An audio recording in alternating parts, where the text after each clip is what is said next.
শিৱসাগৰৰ বনগাঁও উচ্চ মাধ্যমিক বিদ্যালয়ত ব্যতিক্ৰমী পৰিৱেশ। ঘৰত উৎপাদিত শাক-পাচলিৰে পোহাৰ মেলিলে ছাত্ৰ-ছাত্ৰীয়ে। গ্ৰাহকৰ ৰূপত দেখা গ'ল শিক্ষক-শিক্ষয়িত্ৰীক। আজি আন্তঃৰাষ্ট্ৰীয় জৈৱ বৈচিত্ৰ্য দিৱস। এই দিনটোতেই শিৱসাগৰ ভটিয়াপাৰৰ ভাটি বনগাঁও উচ্চ মাধ্যমিক বিদ্যালয়ত দেখিবলৈ পোৱা গ'ল এক ব্যতিক্ৰমী দৃশ্য। বিদ্যালয় চৌহদত দেখিবলৈ পোৱা গ'ল এখন বজাৰ, য'ত গ্ৰাহকৰ ভূমিকাত অৱতীৰ্ণ হ'ল বিদ্যালয়ৰ শিক্ষক-শিক্ষয়িত্ৰীসকল আৰু ছাত্ৰ-ছাত্ৰীসকলে অংশগ্ৰহণ কৰিলে বিক্ৰেতা হিচাপে। কচু, ঢেকীয়া, পচলা, লাও, বেঙেনা, কেৰেলা, বিলাহীৰ পৰা আৰম্ভ কৰি ব্ৰহ্মী শাক, মৰিচা শাক আদিকে ধৰি অসমীয়াৰ বাৰীত উপলব্ধ বিভিন্ন পাচলি ছাত্ৰ-ছাত্ৰীসকলে বিক্ৰীৰ ব্যৱস্থা কৰিছে এইখন ব্যতিক্ৰমী বজাৰত। তাৰোপৰি বিভিন্ন প্ৰকাৰৰ আচাৰো বিক্ৰী কৰিবলৈ আনিলে কোনো ছাত্ৰ-ছাত্ৰীয়ে। আজি আমি কদবেল, ঢেকীয়া, দাংবতি, আমলখি, ৰূপহী থেকেৰা পুলি, ফুলদানি আমি ঘৰৰ পৰা আনিছো। ভাল লাগিছে আৰু আগলৈ যাতে এনেকৈ আমাৰ স্কুললৈ আহি থাকে। ছাত্ৰ-ছাত্ৰীয়ে দিয়া এইখন বজাৰত পাচলি ক্ৰয় কৰিবলৈও গ্ৰাহকে লগালে হেতা ওপৰা। মোনা ভৰাই ঘৰলৈ পাচলি কিনিলে শিক্ষক-শিক্ষয়িত্ৰীসকলে।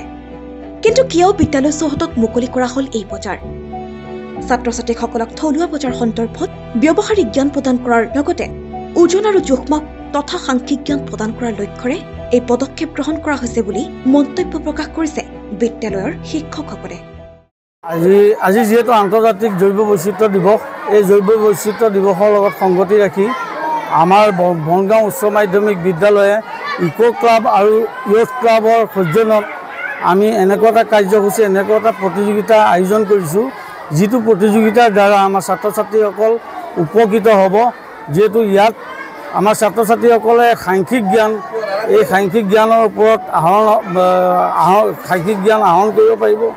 তাৰ লগতে আমাৰ যিখিনি থলুৱা শাক-পাচলি, থলুৱা তেওঁলোকৰ গাৰ্জেনসকলে, অভিভাৱকসকলে যিবিলাক উৎপাদিত শস্য, এই উৎপাদিত শস্য যে বজাৰত এনেকৈ বিক্ৰী কৰি কিবা লাভান্বিত হয় বা সেই গাৰ্জেনসকলে যে ইয়াৰ দ্বাৰা তেওঁলোকৰ অভাৱসমূহ পূৰণ কৰিব পাৰে, এই বিষয়েও ছাত্ৰ-ছাত্ৰীসকলে যথেষ্ট জ্ঞান লাভ কৰিব।